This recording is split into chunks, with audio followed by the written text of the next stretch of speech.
Hi, I'm Macy. And I'm Missy. We're best friends and business partners. And each week, we're going to bring you a quote that inspires us, and we're going to talk about it. Join us as we break down our favorite impactful messages for leadership and share how you can apply them to lead with confidence and purpose. Get ready for a fun and authentic journey into leadership, life, and everything in between. Hey, bestie. Well, hey there, bestie. Here we are, another Tuesday, another podcast. Yes, indeed. And this one, I am excited for two reasons. Okay, tell me. I want to hear. Okay, reason number one, we have a really special guest. She's a friend, someone we have known for years and years. She's just so amazing. So I'm glad we finally have her on. And number two, the quote that we have for today, I love because it touches on something that we preach to our clients, and that's connection. Yes, you know that we say connection is the core to leadership. But before we dive into this week's quote, let's introduce our guest. And then, well, of course, we're going to talk about it. So welcome, Tara Davis. Tara, we're so glad that you're here with us. Why don't you kick us off? Go ahead and share with our listeners more about you, about what you do, and so on. So my name's Tara Davis, and I consider myself a guru on human relationships and connections. So I've known Mayce for probably 14 years at least, and Missy probably just about as many. Almost as many, yeah. Almost as many. And I work in the realm of executive coaching, leadership development, team building, and then in a corporate role where I manage a global team of sales enablement professionals, where we're teaching salespeople how to build connections in order to drive results within their industry. Love that. Yeah. So that's so good. So this quote is going to resonate with you as it did with us, I'm sure. So this one this week is by none other than Sir Richard Branson.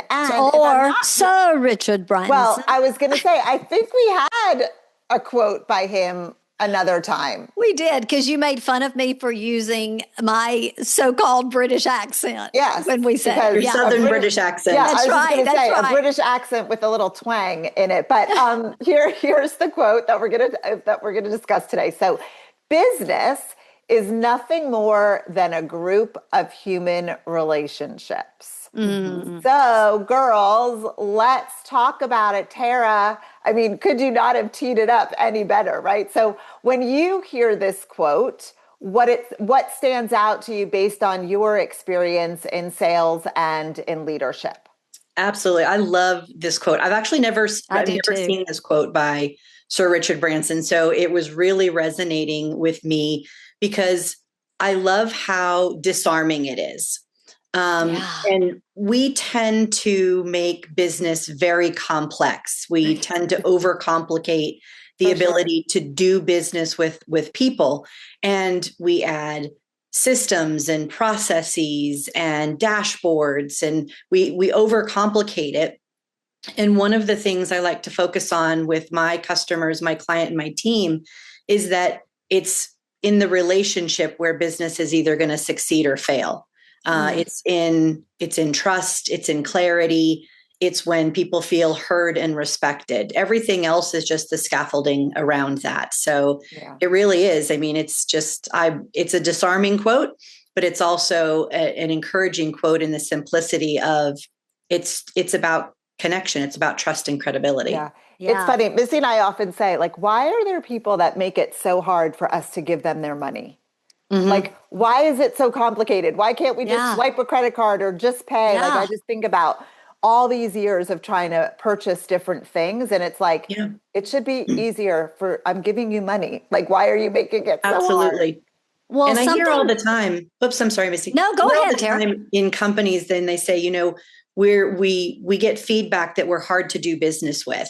And when a company can acknowledge that they're hard to do business with, to me, that doesn't mean processes. It means people. It means the relationship. It means the communication.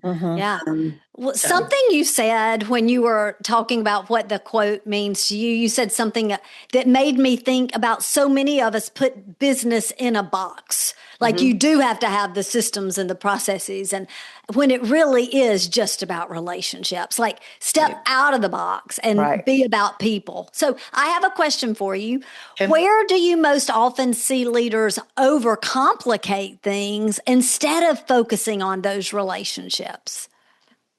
It's a great question. I think leaders most often overcomplicate things when they avoid conversations, when they are trying to circumvent being clear and concise, when they're trying to avoid giving open and honest feedback. And I think when you what that looks like is when you have more meetings, when you're building those processes, that scaffolding, right, to support all of the things you need in order to conduct business, instead of having that open and honest communication to say, here's what you're doing really well. Here's what that looks like. Here's what I need you to replicate. Here's where, there are obstacles and challenges, and here's what I need you to do to fix that, because here's what it looks like when we hit that success. And I think the scaffolding or the meetings, the processes, all of the mess around the connection, I think a lot of times it's well-intentioned. Sure. It creates distance between people, and that overcomplicates the relationship in the business. Well, with that in mind, Tara, how do you teach connection in a way that people will change their behavior instead of they're just thinking, oh, well, I'm connected to that person? Like, what do you teach them that kind of bridges that gap between just thinking they're connecting and to actually connecting? I think you need to stop treating it like a personality trait and start treating it like a skill, right? If it's a skill, it's something that can be taught. It's something that can be replicated. That. Yeah. I didn't mean to interrupt, but like, that's a tweetable. We don't tweet, but I don't tweet either. So, but we can say that we do, and there you go.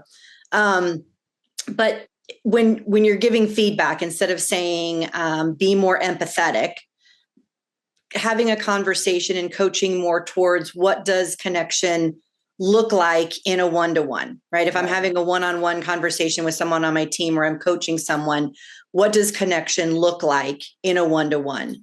What does it sound like when you're giving feedback to someone? And how does someone feel when they leave a conversation with you?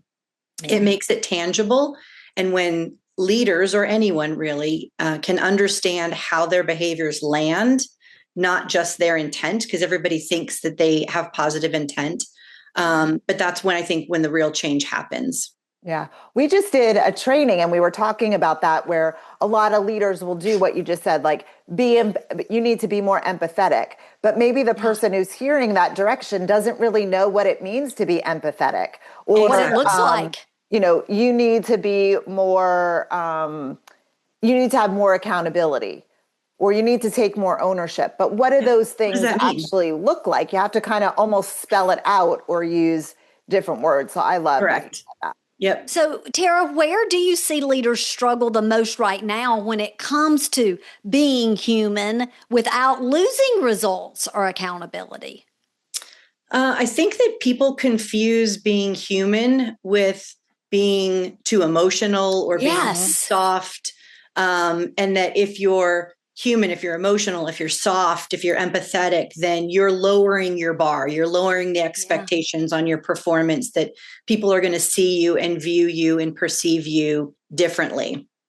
But what I coach to and what I've experienced myself is that the more human you are, the more relatable you are, the easier it is to build trust and credibility. And trust and credibility is what makes your team run into a burning building with you. They're like, put me in, coach, right? If I don't trust my leader, then I'm not going to be the first person to run into that burning building. That's right. You're going to be the first person to run out. Yeah, exactly. And so that accountability is because I'm a human leader. It's because I have worked so hard to build trust and credibility that it's my own accountability, but it also gives me the ability to hold my team accountable And they know that when I'm pushing them and when I'm challenging them, and the same in a coaching relationship, if I'm pushing and challenging, it's because I've earned that trust and credibility that I can hold them accountable to a higher level. Yeah, that's Our listeners right now are saying, no wonder these girls have all been friends for over a decade, right? Like, you speak our language, we speak yours. Like, I love you guys. And you can feel the passion in what you're saying. And I think there's no doubt when Macy and I get to teaching or preaching about connection, that you can feel it as well. I love what you shared. Yeah. So let us ask you this, because we always like to give our listeners like action steps, right? That's just something, even in our trainings, when we go into organizations or if we work with people in our group coaching program, like we want them to be able to apply, right? It's not just about information, it's about application. So if business really is about the collection of human relationships, as this quote tells us, what is one habit that those that are listening should either stop doing today or this week, or one habit that they should start doing today or this week? Love that. Can I give you both? Yes. Yes, please. So listeners, wait, let's just say pause and get a pen. Get your pen and paper. Okay. All right. So I think one thing that leaders specifically should stop doing is to stop talking about people instead of talking with people. Ooh, right? That's good. And I'll pause for effect there. Yeah. But I think that we tend to talk about people with other people. Sure. Talk about their challenges, talk about their struggles. And we talk about them with other people as opposed to sitting down and talking to them and giving the feedback on, here's what you're doing really well, and here's what I need you to do differently to help drive those results. On the flip side, I think one of the things that we can do better, a habit to do, is to do those small, meaningful moments, to follow up with them. If you know that they had an important call, how did it go? It's to close the loop on if you ask them to do something, to make sure that they actually are doing it, right? And I always use the example as parents when we're raising our kids and you tell them to go brush their teeth. It's trust but verify, right? So you're going to still make sure that they brush their teeth. Make sure the toothbrush is wet. Exactly, right? There's minty breath, the toothbrush is wet, all of the things. But then the child and also the team member knows that you care, know that you're going to follow up. And it's getting to know them, what motivates them, what inspires them, what are they like in their personal life?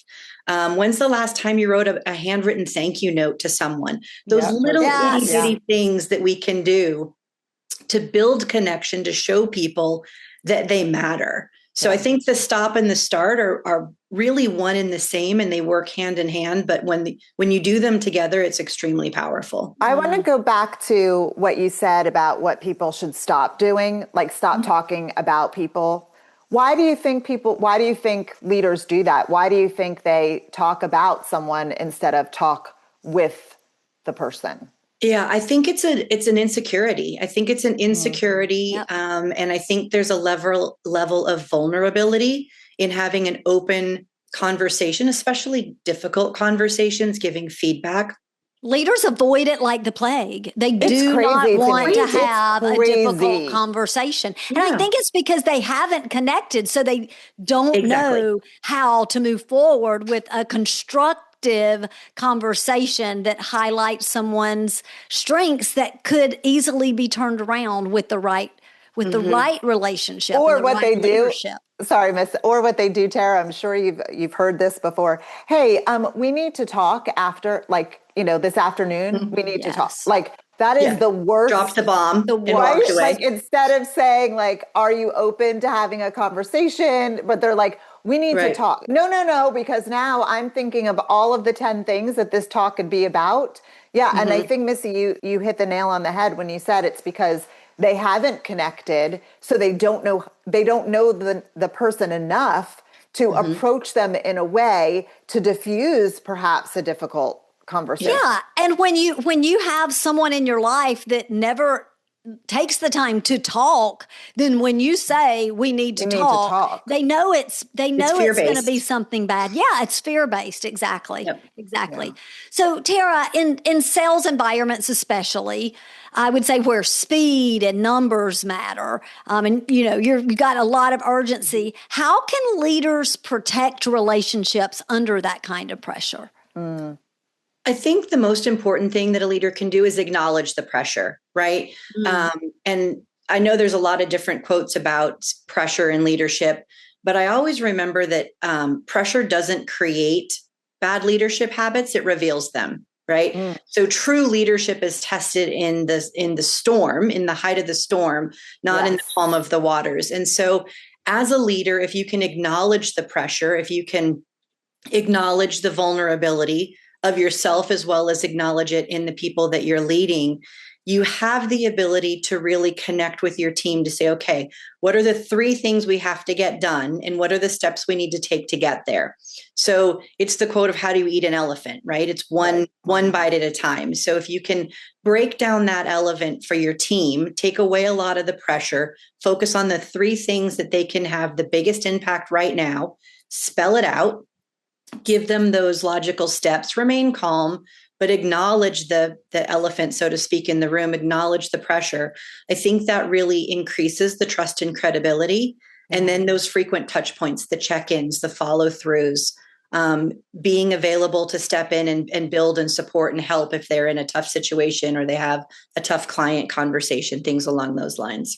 I always say the pink elephant in the room is the worst because there is really nothing worse than like silence when you know something's going on. And I think that people maybe call it a white elephant, but I call it a pink elephant because that's what's standing in the room in my mind. But you have to acknowledge it and talk about it. Yeah, you do. Not talking about it doesn't make it go away. That's right. It makes it flash neon almost. Yes. Let me ask you this as we kind of wrap up today, Tara. A lot of people are working remotely.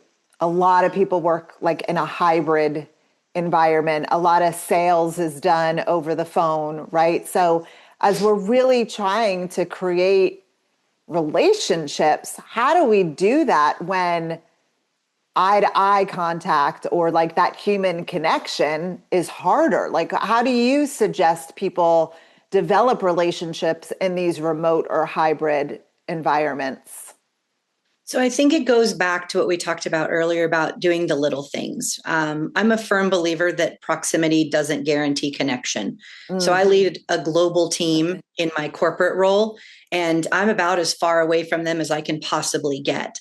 But leaders either show up consistently or they don't. So it's the things that a leader can do that provides predictability. It demonstrates presence. It's the little small rituals that when you have a Zoom or a team meeting, where you have a theme for your background or you have a leading question that they can all contribute that allows people to feel connected, especially when you're doing it cross-culturally, when you've got people from either different regions of North America or you've got people in different countries across Europe, just having those little itty bitty connection points that bring people together. Because you still want to feel like you're a part of the team. Having lunch together, having a meeting over lunch and everybody brings their lunch and what are you eating or where are you going for dinner tonight? Yeah, I love that. So girls, this has been fabulous. It has been. I do think it leads us into our takeaway for the week. So listeners, if you only take one thing away from this week's episode, let it be this: results follow relationships, not the other way around. Yes. Strong leaders do not treat connection as a soft skill or as something as a bonus. They understand that trust and clarity and consistency, just like what Tara was talking about, in relationships is really what makes the strategy something you're able to execute. When leaders invest in how people experience working with them, you're going to see performance, productivity, all of those things rise. Yeah, I think you could say connection is built in those small moments that leaders so often overlook. Yep. And progress really doesn't come from like big speeches or polished systems alone. It comes from remembering details and following through and checking in without an agenda, right? And choosing to be human in everyday interaction. Those moments, when they compound, they produce that credibility, that loyalty, and that momentum. And so, girls, it has been so great. It was way past due. Yes. You're welcome, listeners, for hearing our catch up with our friend. We needed to connect. And so I'm so glad this podcast gave us an excuse. So Tara, if our listeners want to stay connected with you, what's the best way?